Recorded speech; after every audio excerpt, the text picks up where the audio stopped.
Hello everyone, let's do a new topic for Online Gaming. This comes from Drew Allen. I have a topic. Could you do a video on what you think what would have happened if the Vita was a giant success?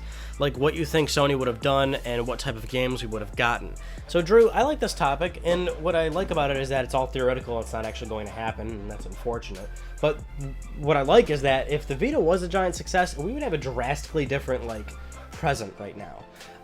The whole sort of scope of Sony's forward vision would probably be a little probably be drastically different. Like if say Vita was selling a mass amount of units, and let's just say for example it was selling slightly better than what the 3DS is doing now, to be a little bit realistic.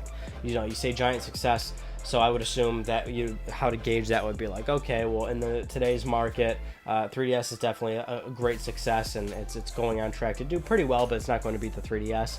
Whereas if the Vita was selling slightly better than say the 3DS was doing right now, that would kind of put it in line with say close to previous PSP numbers with rate of sale and everything. But basically it would still be vastly better than what it's doing now.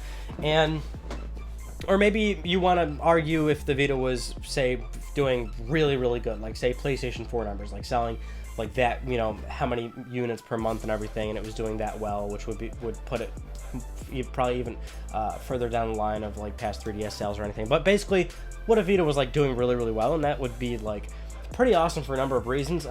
It would change Sony's strategy completely, because obviously, when Sony launched Vita, they were focusing on PS3 and Vita, and then they launched PlayStation 4, and they had, the whole remote play thing going on, and kind of connecting those two systems and making them talk to each other, doing the whole cross-play thing, cross-buy with, PlayStation Network purchases for games, and that's still very much so a real thing today. There's a lot of games that consistently, release, every, week to 2 weeks, where there's, a new cross-buy game, a new cross-play game. I mean, every game has remote play, so that sort of, idea that Sony had still technically exists, but it would basically be pretty amplified, which is that you'd get a lot of games flowing into the PS4 and Vita ecosystem, and more importantly, you'd have a lot of consumers in the ecosystem as well. I mean, right now, the only people that are really in Sony's ecosystem are hardcore PlayStation fans, and then the other, how many systems that Sony are selling are people that probably just strictly have PlayStation 4s, or maybe they did have PS3s, or they were from Xbox 360,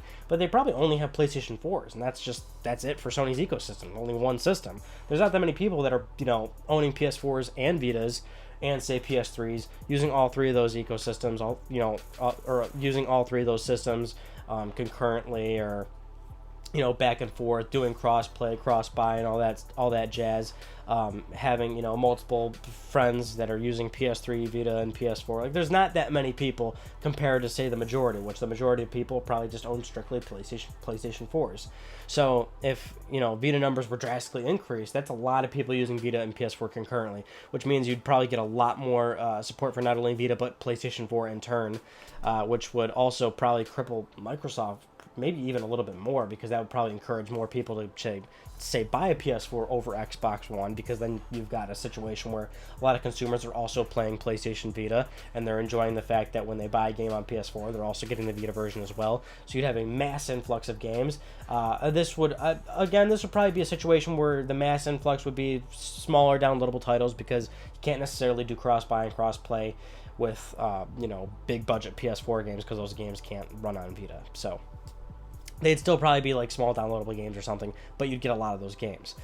You'd probably get big support for second screen experiences.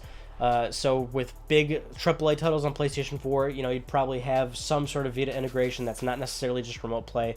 Sony would even demonstrated a few times that they wanted this to kind of happen with PS Vita, and even more so back to the PSP days. There was one little situation where Sony demonstrated that you could use the PSP as a rear view window for Gran Turismo. Cool idea. Didn't necessarily materialize, and how necessarily useful would that be? But you'd probably get something like that. Sony would probably encourage a lot of developers to shoehorn weird features like that into it, or even more so developers would just already have Vitas in house or something and toy around with the development kits, and maybe work something out like that or something to kind of encourage people to buy the the PS4 version, and in turn say buy other content that the developer has on Vita or something like that.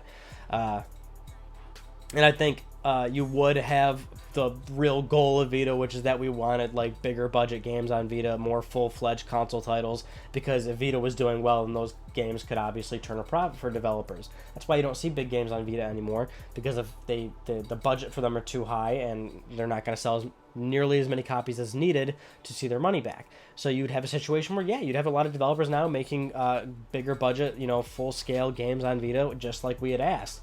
Maybe you would see that BioShock game finally come out on Vita. Maybe Rockstar would do a standalone Grand Theft Auto on it. Maybe Bethesda would possibly romance and think about an Oblivion on the handheld. Like, the possibilities are pretty much endless at that point if Vita was doing really, really well.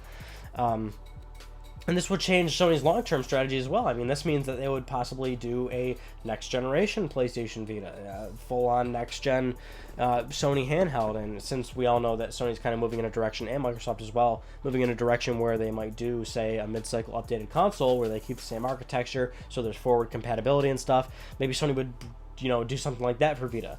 So, they wouldn't fragment the Vita marketplace as well by releasing new hardware and starting from scratch basically with compatibility and everything.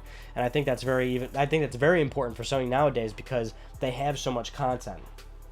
That was one of the biggest problems that we talked about on the first episode around on gaming, which was PlayStation's ecosystem and how fragmented and disjointed it is. You've got PS3, PS4, PS Vita, and if you go to all three of those storefronts, all three of them are completely different because there's so many different types of titles, whether they're PSP games, PS1 classics, PS2 classics, PS2 premium classics on PlayStation 4, which are completely separate and only available on PlayStation 4, PSP minis, PlayStation Mobile, now defunct of course, and then of course themes, avatars, accessibility, the fact that PS3 displays a little comment, and now that doesn't exist anywhere else, on Vita where you've got that little strip where you can kind of change the background of it or something to kind of personalize it a little bit, and that doesn't really carry over anywhere.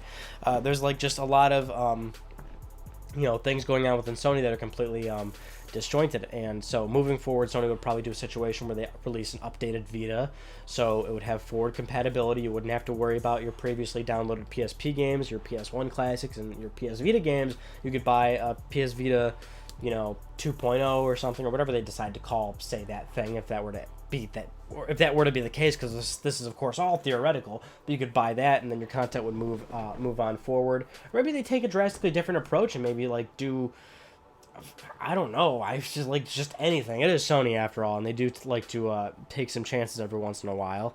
But it would definitely like drastically change like what Sony's doing currently, and what Sony's doing currently is just strictly focusing on PlayStation 4.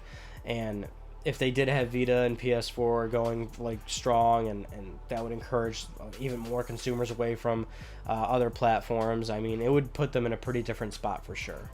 All right, Drew, thanks for that topic, and more importantly, thank you for upsetting every single Vita owner that is watching this video, including myself. Here, I'll bring him in. I still got him on the dock and everything. No, I haven't actually played as many Vita games the past few months, but that's probably just because I haven't been playing any games that much, because I've just been working a lot. But yes, sorry to disappoint all the people that love Vita to death. It is a great platform. It sucks that it didn't have the future that we just theoretically talked about right now.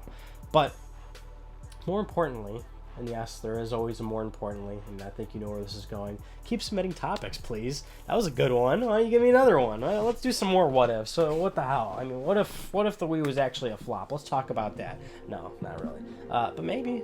Who knows? Keep submitting. Please. Just do it. Thank you all for watching, and I'll see you all in the next one. Take it easy.